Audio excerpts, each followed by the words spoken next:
Olá a todos, bem-vindos ao Escritório de Investigação de Mistérios. Nesta edição, continuaremos contando a história de Kedima.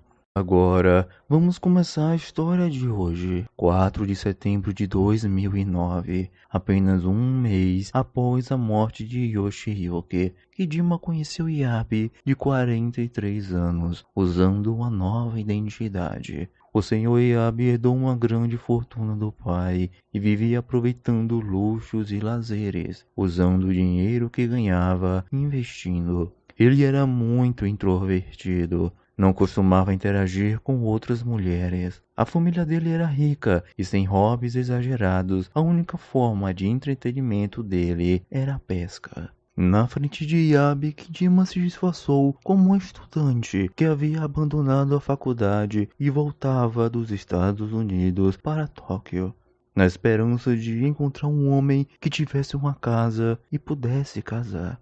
O senhor Yabe ficou muito animado quando recebeu um e-mail de Kedima, porque sua mãe havia falecido havia um mês. Ele morava com a mãe há muito tempo e após a morte dela sentia-se muito só e ansiava por alguém para fazer-lhe companhia. No dia seguinte, os dois se encontraram em um café em Kebukuro. Durante este período, Kedima foi muito gentil e atenciosa. Gostava de falar sobre como cozinhar. Então Yabe acreditou na identidade de Kedima e transferiu 2,45 milhões de ienes para a conta dela no dia seguinte.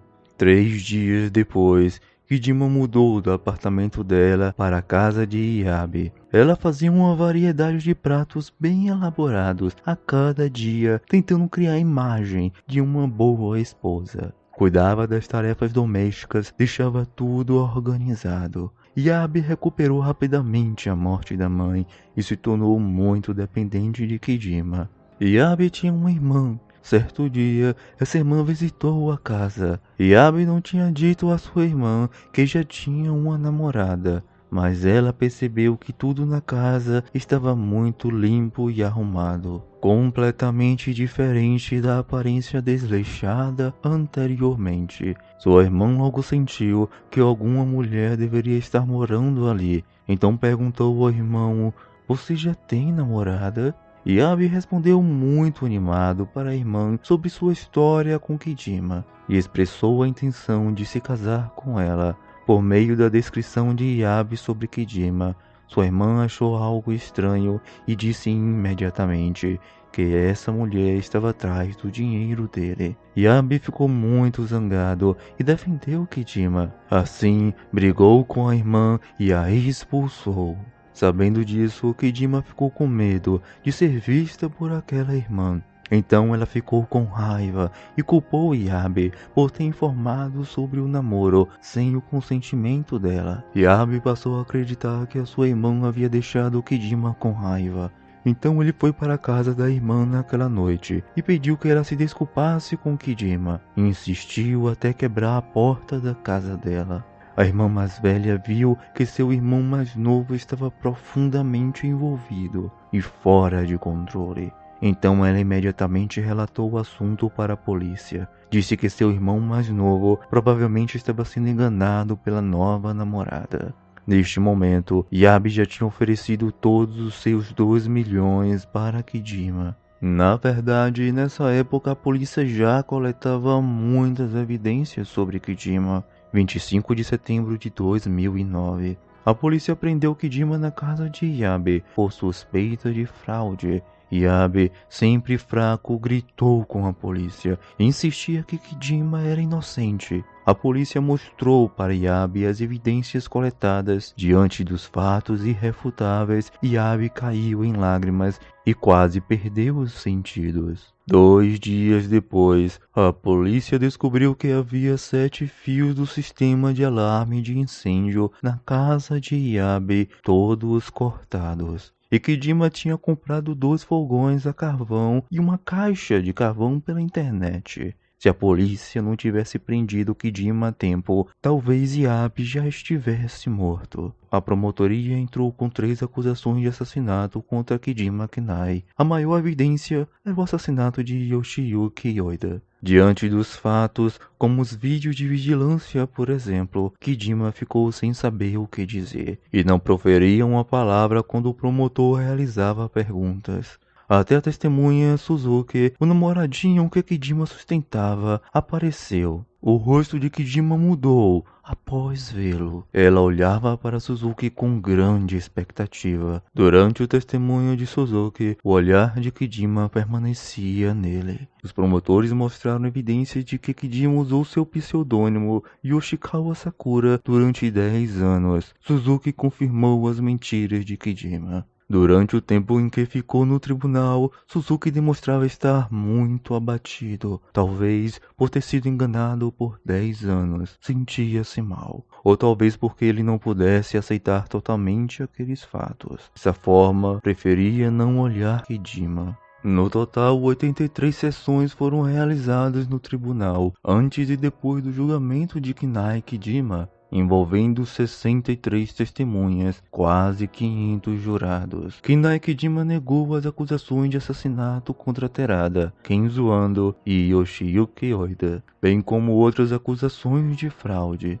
Em 13 de abril de 2012, o dia em que a sentença foi pronunciada, mais de 1.300 pessoas fizeram fila na frente do Tribunal Distrital de Saitama, esperando ser um dos 49 auditores. 9 horas e 25 minutos. O juiz anunciou o resultado do veredito. Kinai Kijima estava sendo condenada à pena de morte. Naquela tarde, Kinai Kijima apelou por provas insuficientes. 12 de março de 2014, o Tribunal Superior de Tóquio confirmou o veredito inicial. Kinai Kijima apelou novamente. Então, em 14 de abril de 2017, ou seja, 3 anos depois, o Supremo Tribunal Federal anunciou que a sentença de morte continuava vigente, embora a pena de morte não fosse removida, como as provas fornecidas pela acusação ao tribunal foram obtidas através do método de exclusão, não havendo provas diretas de que Kinai Kijima estava envolvida no assassinato. Assim, muitas pessoas passaram a apoiar Kinai Kijima. Um número considerável de japoneses acreditava que Kijima foi ferida por homens enquanto ainda era jovem, o que levou a ter o conceito deturpado sobre o sexo oposto. Durante os 5 anos de interrogatório, Kinai Kijima foi detida em um presídio de Tóquio. A vida na prisão não era chata, poderia-se dizer até muito colorida. Desde 2013, Kijima enviava cartas escritas à mão para fora da prisão para compartilhar em um blog como a vida dela era lá dentro. O nome deste blog era o Diário Prisional de Kinai Kijima. O blogueiro era um homem de 60 anos chamado Doi, um ávido apoiador de Kinai Kijima. Ele insistia que Kijima era inocente. Em março de 2015, os dois solicitaram ao presídio para realizarem um casamento.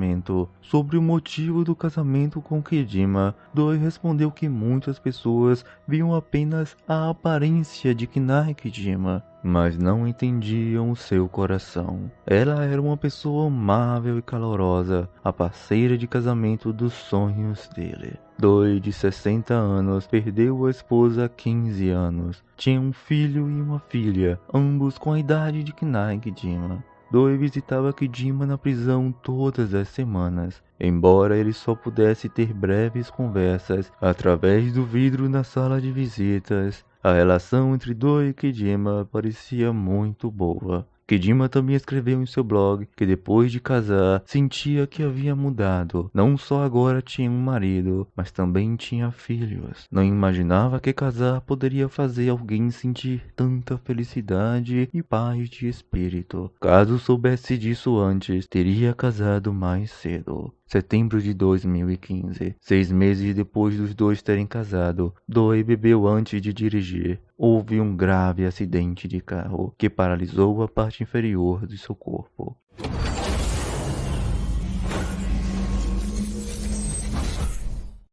Então, após saber disso, Kidima pediu o divórcio imediatamente. No 100º dia após o pedido do divórcio entrar em vigor, Kidima casou-se novamente com Inoue, alguém que conheceu em um site de namoro antes de ir para a prisão. Kidima era tão obcecada por ele que até o chamava de Príncipe Inoue no blog. Talvez saiba que a lei japonesa permite mulheres casarem novamente 100 dias após a entrada do divórcio. Kidima, que supostamente ainda estava apaixonada por Doi, conseguiu se casar com outro homem em um piscar de olhos. A velocidade em que ela se apaixona é mais rápida que virar a página de um livro. Este foi o caso de hoje. Gostaria de mostrar um conjunto de dados. Essas informações foram obtidas no site de relacionamentos em qual Kidima estava cadastrada. De acordo com as informações no site, Kinai Kidima registrou mais de 10 contas com nomes e informações diferentes. As identidades que ela usava iam de tratadora de animais de estimação, dona de casa, engenheira, pianista, até mesmo a advogada.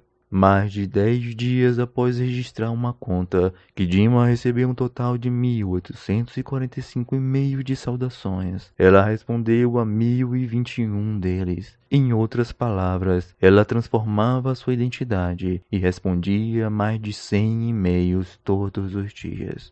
Durante este período, ela tinha que encontrar a pessoa na vida real. Ela realmente era muito ocupada. Na prisão, ela não só teve 3 casamentos curtos, como também publicou um livro chamado Lizan.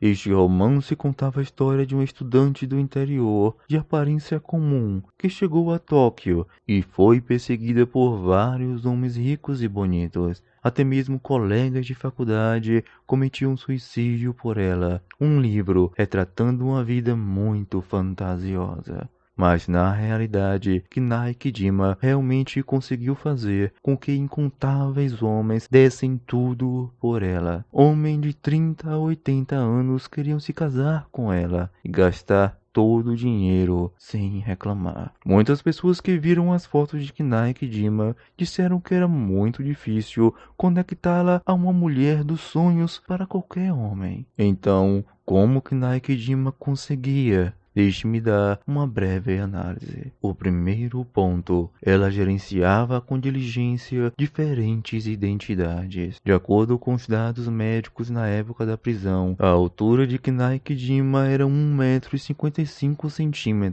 pesava 105 kg. Então, para ela, a beleza interior era muito importante. Kidima mantinha seu blog com muito cuidado, postando a variedade de pratos gourmet e menus todos os dias. Acumulou quase 2.000 fotos. Entre mais de uma dúzia de contas com identidades diferentes, muitas vezes criava mensagens para elogiar as próprias mensagens que postava. Tornava as configurações pessoais de cada conta muito vívidas e confiáveis. Algumas vezes, ela era uma aristocrata de elite que havia deixado a faculdade e voltado para o Japão. Outras vezes, ela se transformava em uma estudante em busca de um parceiro para ajudar a pagar suas contas. Os homens eram enganados sem perceber. Segundo ponto, ela dava plena satisfação aos homens, mencionando uma teoria do Dr. Stephen Gilligan sobre o cuidado da moral feminina. Os homens seriam animais que têm força. Eles esperam sempre ser os mais fortes, especialmente na frente das mulheres. Eles esperam mostrar o lado masculino. A adoração e o louvor das mulheres pode despertar o instinto protetor e aumentar a sensação de satisfação. Na verdade, quando Kinai Kidima havia acabado de chegar em Tóquio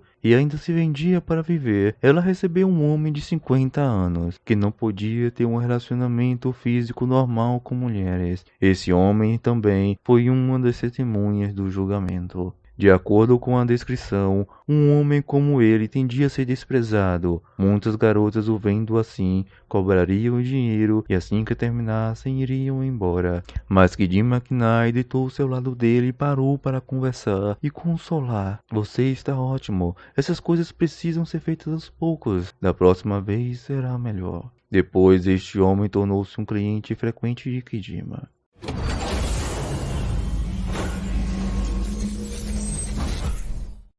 Havia também uma terceira vítima, Yoshiyuki Oida. Depois de conhecê-lo, Kijima imediatamente enviou um e-mail para agradecer.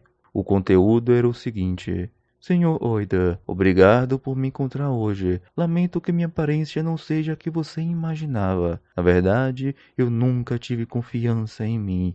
Mas depois de ver você, sua gentileza me marcou profundamente e não poderei esquecê-lo. Eu não esperava, Senhor Oida, que você fosse um cavalheiro tão espirituoso e elegante. Na verdade, a aparência de Yoshiyuki Oida era comum, e ele falava de forma muito direta e sem pensar. No primeiro encontro, ele discutiu com Kijima sobre outras mulheres usando roupas reveladoras. A partir disso, podemos ver que Kijima era muito boa em usar as habilidades em elogiar, fazer com que outros se sentissem reconhecidos para conquistar o favor deles. Os homens que caíram na armadilha de Kijima gastaram dinheiro por ela de bom grado. Depois que o caso de Kijima se tornou público, alguns repórteres entrevistaram homens com quem ela esteve, porque eles se apaixonaram por Kijima. Suas respostas foram surpreendentes. Ela preparava cuidadosamente cada refeição,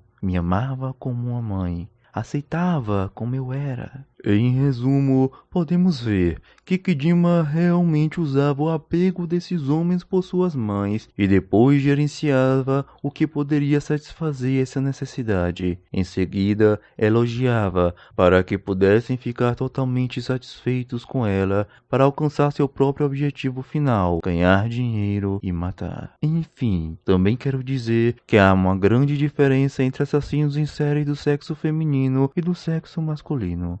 Em um artigo sobre assassinos em série masculinos e femininos, fora mencionado que existem muitas diferenças entre eles. Os assassinos em série do sexo masculino gostam de seguir a vítima, planejam o tempo e percurso. É bem raro que roubem dinheiro, mas basicamente todos agridem sexualmente. As assassinas em série não matam estranhos, começam com homens ao seu redor. Seus motivos são basicamente por dinheiro, raramente são acompanhados de agressões sexuais, e seus métodos criminosos são relativamente brandos. Quase 80% das assassinas em série são envenenadoras. Ao mesmo tempo, as assassinas em série, por causa de seu forte planejamento criminal, pensam cuidadosamente e agem por meios ocultos. Podem permanecer sem suspeitas por um longo período, e o tempo médio de crime pode ser entre 5 a 6 anos. Isso é tudo por hoje.